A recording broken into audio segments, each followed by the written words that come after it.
Praise the lord. యోహాను సువార్త 10వ అధ్యాయము 27వ వచనము. యోహాను సువార్త 10వ అధ్యాయము 27వ వచనం. నా గొర్రెలు నా స్వరము వినును, నేను వాటిని ఎరుగుదును, అవి నన్ను వెంబడించును. My sheep hear my voice. ప్రభువైన యేసుక్రీస్తు అంటున్నారు, నా గొర్రెలు నా స్వరము వినును అని. మనం చిన్నప్పటి నుంచి మన మైండ్ లో ఏవైతే మన కళ్ళతో చూస్తామో, ఏవైతే మనము విని మళ్ళీ మళ్ళీ మళ్ళీ మళ్ళీ వింటూ ఉంటామో, మళ్ళీ మళ్ళీ చూస్తూ ఉంటామో, అవి ఆటోమేటిక్ గా మన మైండ్ లో రికార్డ్ అయిపోతూ ఉంటాయి.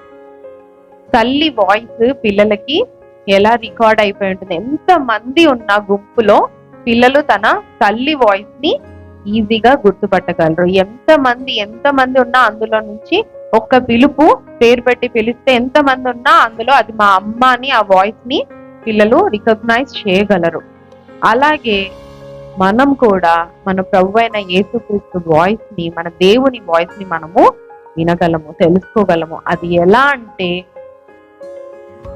అంటే మన వాక్యం చదవటం వల్ల దేవుడు మన హృదయంలో మాట్లాడతాడు. When we read the word of God, we can hear the voice of God. మనము దేవుని వాక్యము చదివే కొలది, వినే కొలది మనము ఆయన స్వరాన్ని మనము తెలుసుకోగలము, ఆయన స్వరాన్ని మనము వినగలము. ఎలా అయితే మనము మళ్ళీ మనము hearing is a great blessing. మన వాక్యం విని విని విని విని మన దేవుడు మనతో మాట్లాడుతూ ఉంటాడు.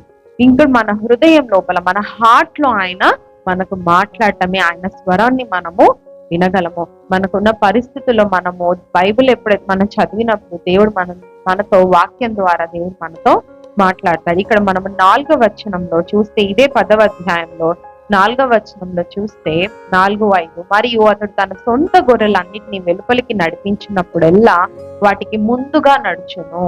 దేవుడు మనము ఆయనని మనం వెంబడిస్తే ఆయన మనకు ముందుగా నడుస్తాడు. మన ముందుండి మనం ఆయన్ని ఫాలో అయిపోతే చాలు, ఆయన మనల్ని ముందుండి మనల్ని నడిపిస్తాడు.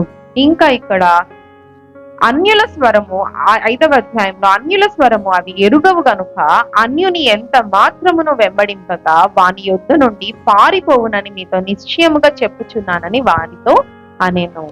ఇప్పుడు ఫాల్స్ ప్రాఫిట్ చాలా మంది అయిపోయారు. మనకు అబద్ధ ప్రవక్తలు ఎవరు, నిజంగా వాక్యానుసారంగా ఎవరు బోధిస్తున్నారో, ఎవరు అబద్ధపు ప్రవక్తలు ఎవరున్నారనేది కనిపెట్టడం చాలా కష్టమైన పరిస్థితుల్లో మనం ఉన్నాము. వాక్యం వారికి ఇష్టమైనట్టుగా మార్చుకొని, వారికి నచ్చినట్టుగా మార్చుకొని అలా వాక్యాన్ని బోధించటం, అలా ఫాల్స్ ప్రాఫిట్స్ చాలా మంది ఎక్కువైపోయారు. నిజంగా ఎవరైతే బైబిల్ని అనుసరించి వాక్యానుసారంగా ఎవరైతే బోధిస్తున్నారో మనము ఇక్కడ ఆ స్వరము దేవుని స్వరం అయి ఉంటుంది. నా గొర్రెలు అక్కడి నుంచి పారిపోతారు అంటాడు. My sheep run out from there అని చెప్పి దేవుడు అంటున్నాడు. అక్కడ అలాంటి అబద్ధపు బోధల నుండి నా పిల్లలు పారిపోతారు, నా గొర్రెలు పారిపోతారు అని అంటున్నారు. ఆయన మంచి కాపరి. ఆయనను మనము, who is the good shepherd? Only Jesus Christ is the only good shepherd. ఆయన ఒక్కడే మంచి కాపరి, ఆయననే మనము ఫాలో అవ్వాలి. ఇంకా మనము యోహాను సువార్త మనకు 6వ అధ్యాయంలో మనం చూసినట్టయితే, శిష్యులందరూ కూర్చున్నప్పుడు వారికి అందరికి యేసుక్రీస్తు ప్రభు వారు బోధించినప్పుడు వారందరికీ కూడా భోజనానికి రొట్టెలు పెట్టినప్పుడు వారందరూ 5,000 మంది భుజించిన తర్వాత యేసుక్రీస్తు ప్రభు వాటన్నిటినీ కూడా మిగిలిన ముక్కలన్నిటినీ ఏరి గంపలో వేయమని చెప్పినప్పుడు 12 గంపలు నింపడం జరిగింది. అలాగే మనం యేసుక్రీస్తు ప్రభు చక్కగా ఫుడ్ ని వ్యర్థం చేయకూడదు, ఆహారంని వ్యర్థం చేయకుండా చక్కగా ఆహారం అంతటిని కూడా పోగు చేయమని చెప్పటం జరిగింది. అలాగే మన జీవితంలో కూడా అలాంటి చిన్న చిన్న ముక్కల వంటి సమయం అనేది మన లైఫ్ లో ఉంటుంది. చిన్న టైం అన్నమాట. ఇప్పుడు మనం బైబిల్ చదవటానికి మనకి టైం లేదు అని మనం చెప్పుకుంటూ ఉంటాము. కానీ అలా చిన్న ముక్కల వంటి సమయాన్ని మనం పోగు చేసినప్పుడు మనం బైబిల్ ని చదవటం, మనము కూడా ఒక గ్రేట్ బైబిల్ స్కాలర్స్ గా మనము నిలబడొచ్చు.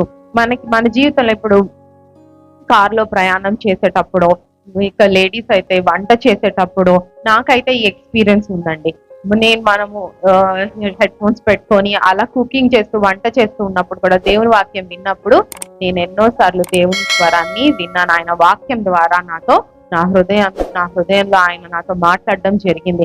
అలాంటి చిన్న చిన్న ముక్కల వంటి సమయాన్ని కూడా మనం సేకరించి అప్పుడప్పుడు మనం గంటలు బైబిల్ని చదవటం కంటే 5 నిమిషాలు చదివినా కూడా ఆ వాక్యాన్ని మనం ధ్యానం చేయటం, మెడిటేటింగ్ ఇస్ సో ఇంపార్టెంట్. మనం దేవుని వాక్యంని ఎంత కొద్దిగా చదివినా దాన్ని ధ్యానం చేయడం ముఖ్యము.